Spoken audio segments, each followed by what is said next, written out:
Okay. Hi, Julie. How are you? Hi, thank you so much for having me on your show. Oh, my pleasure. Thank you for coming on the show. You're in Australia, yeah? I am, and we've just woken up, so it's morning here and it's nighttime your side of the world. So, yeah, it's a beautiful place to live, and we're very fortunate that we live here Where in Australia are you? in Sydney. Sydney. Okay. All right. Yes, it's a beautiful place to live, vibrant. We're getting on top of the situation at the moment, so I'm very happy to be here in Aussie. How's your COVID situation there? Much, much better. They've been very strict with us. As soon as we heard that this was a pandemic, we made the choice to lock ourselves in. This has been since March, but they've been very strict about masks and social distancing and washing hands. And we're sort of on top of it. Borders are opening now. They closed the borders between different states, but they're starting to open up now for Christmas. So we're all pretty excited that we can move around a bit, but obviously being cautious at the same time. Did they shut the international borders when this came out? Like nobody could fly in from anywhere Yeah, else? Yeah. yes, the big restrictions. There are a certain number of people that can come in per day, but they have to go into a 2-week quarantine. So there's specific hotels that are available for this. And after 14 days, if you're COVID clear, then you can come out into the community. It's tricky though. I have a daughter who lives in the US. She lives in Los Angeles, and I miss her desperately. I have grandchildren there, and Oh. um, and they can't. They're restricted flights coming in, so it's tricky. We're all a little bit separated at the moment, but hopefully that all settles down next year. Well, I certainly hope so. And the vaccine looks like it's around the corner. So That's right. we'll see. Yes, that's right. Okay, Uh, so you're here to promote a book. You've got a book out? I do, and I'm very excited about it. It is something that I decided to do at a later stage in life. We've been business builders and entrepreneurs, and we immigrated from South Africa initially, where we had everything, to coming to Australia and starting all over again. And you have everything, have nothing. You have 2 children, 4 suitcases, and potential, and start all over again. And then we tried to start businesses again in Australia. It took a while for that to happen. But eventually we got on top of that, and we were back on track again. But a couple of years ago, we decided the stress of running around, it was a very time consuming and pressured business. And we decided it's time to stop. And we did. And then I said, well, now what? And I looked at a lot of my book is called, I'm now called a Senior WTF. And many people roar with laughter, and some people um, don't like the WTF part, but that's okay. Words, thoughts, feelings. You can make of it what you want. But it's like you arrive at being a senior and you say, my goodness, is this the stage? Is this it? Is this life? Is life ended? If you retire, it doesn't mean that you retiring from life. And I was watching other seniors and thinking, oh, some of them are getting really depressed. They're lonely, they're struggling with their finances. And it's, what do we do now? Where's our purpose? And it just struck me. We didn't have to be like that. Life doesn't have to be like that. And I wanted to get out there and let people know that there's a better future if you can just find that thing that gives you the zing and blows your hair back. So I decided I'd write a book. Then I'd like to go and present it to people and get out there and speak and challenge people to really be their best at this stage of their lives. And then write more books, and then go and give back, try and get the homeless, off the streets. That was my why in the beginning. There's so many elderly that are out there, especially in this COVID situation. It's not easy. I mean, can you imagine trying to deal with everything and you don't have any money and you can't sleep anywhere, and it must be just awful. So that is the final goal at the end of it all. And that's my path at the moment. Well, that's great. It is funny about getting older because you do sort of wake up one day and say, where did my life go? Oh, you know, All of a sudden, it hits you. And I think it hit me when I was about 43, which is younger than a senior. But at that point, I just said, you know what? Wait a minute. And I had a massive restructuring of my life. I moved, I got married. I mean, all kinds of things happened, because yeah, I thought, yeah. wait a minute, I'm missing out here. Um, You the know, ones, go I think ahead. sorry, go. We are talking over you, which is silly. I Um, was just going to say that the ones that irritate me are the ones that have gotten older but don't accept it. They think it's some sort of a curse. And I don't mean physically. I don't mean if you're having physical problems or that's not my point. My point is these people who dye the hair or wear clothes that are completely unsuitable for their age, or either the classic stereotype of the 70-year-old man driving around in a sports car acting like he's 12 or 15 again. It's that attitude. Because for me, I'm happier now than I've ever been at my age, you know, and I'm more comfortable in my own skin. do you know? You know what I love? It's sort of like a perfect age because you fear less in a way. I mean, here I am last year, knew nothing about publishing books. I knew I loved to write. I'd always had this passion. But suddenly here I am saying, I'm going to write a book and I'm going to publish it. And there's only 1% of people who really want to write books, who do publish books. But, there are other people who are chasing their their past exactly as you say. And Yeah. I'm saying, I'm really comfortable because I'm not fearful of making mistakes. If people and you don't have to be perfect. And that's what I love about this age. I don't care. I accept the wibbles and wobbles when I go to the beach. I accept that I've got layers of grey in my hair. Um, I'm very authentic about being me.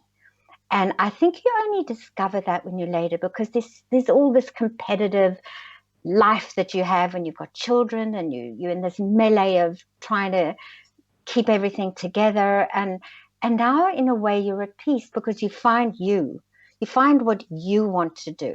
And I've always been creative. I've sung in groups, I play the guitar, I write music, I've all those sort of things. But I've now directed a short film and written it. I've written music and been on a stage and top 10 writers, of which, 9 of them are 20-year-olds, and there's me.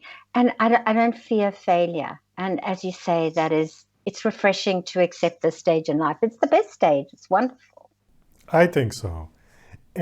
And the part that has changed significantly for me is when I was young, my number one priority was to be entertained. I would get bored very easily. I had to go out all the time.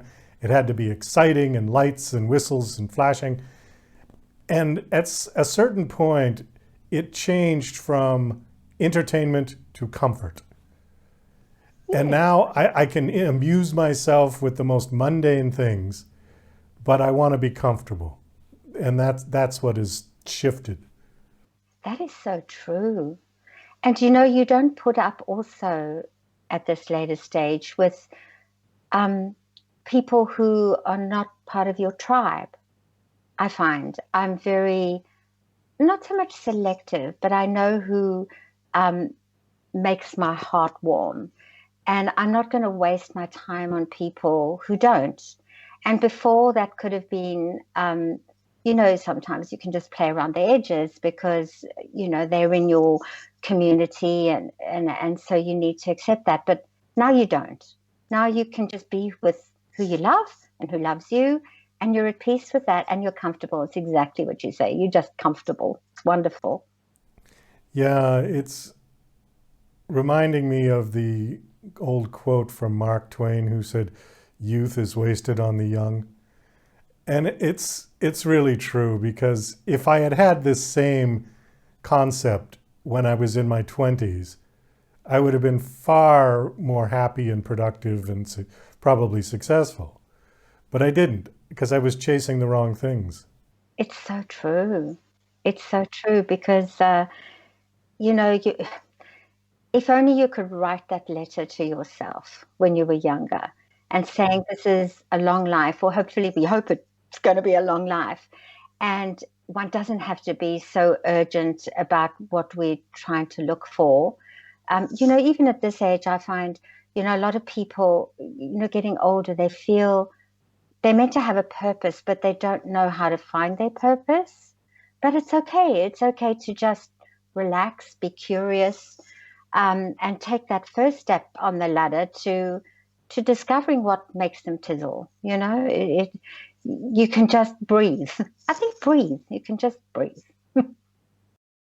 I agree. So just to recap your book a little bit, what exactly is the content? I would say it's probably a commentary on life as a senior. It's very funny, but it's also very thought-provoking, and there's depth to it, and there is also, ideas of how to move forward. It's things like downsizing and medical checks and homeless and the future and death and extremely funny situations that have happened to me along the way. So it sort of connects with, with different people who are looking for different things, and it's a great. Young people are actually reading it too and enjoying it, and it's still remained in the top 10 of its category on Amazon in different categories. It comes in and out of that, but it generally stays in there. So it must be connecting, and I so enjoyed writing it. And it's got 60 chapters, but they're short chapters. So if you're on a train or on a plane, or you don't want to read a whole book, I'm an avid reader. I love all kinds of books, and I read, a book a week at least. But here, sometimes life is pacey, and you can read a chapter before you go to bed if you can see your multivocals, and just think about that chapter for the next one. So it covers all kinds of things, and it'll touch the mark, I think, in different areas for different people. How long has the book been out? It came out at the end of April, and we were planning on a whole book tour to go out and speak to different senior communities, but with everything going into lockdown, that stopped. So it was a big learning curve for me. I needed to learn about online promotion and events, and I've really enjoyed that. Actually, I've met the most amazing people, wonderful author communities. I've learned a lot about technology. That's the thing that stresses me the most, is which buttons to push. But I think that's a learning curve for all seniors. Now things are opening up again, and I have a number of bookings next year at different communities where I'll go and I'll chat and have a Q&A, and I sing too, so do a little gig. And there we go. So it's been a little while, but I plan to have an audiobook hopefully out by Christmas, and if not, it'll be early next year. And then I've got another book ready to go. It's ready to go for editing and formatting, and then another one after that. So this is not just a one-off. This is going to be a long-term thing. I haven't been to too many book signings. In fact, I probably have been to about 2 in my entire life. But I have never heard of any author singing at his book signing. At nearly 70. I think that's amazing. I think that's wonderful. So I write music, and I play the guitar, and give it a go. Just give it a go. And if you muck up, well, it doesn't matter. Yeah, you know what I say to myself? I say, in 40 years' time or 50 years' time, nobody's going to remember if I sang the wrong note or said the wrong thing. I would suspect that you sell a few extra books just based on that. Do you think so? Oh, I hope so. Yeah, I would think so. Yeah. I think that could be the convincing sales pitch. Well, I better work on my gig. Well, Julie, we do have to wrap this up. Thank you so much for coming on. Do you have a website that you want to give out? I do. I'm now called a senior.com. And then I've got an Instagram. I'm now called a senior, and I have a Facebook group, which is I'm now called a senior support group. So yes, I do. And, books are available in all bookstores. You just need to order online, and on Amazon and from the website in Australia. So we've got things going. Thanks again. It was nice meeting you. Best of luck with your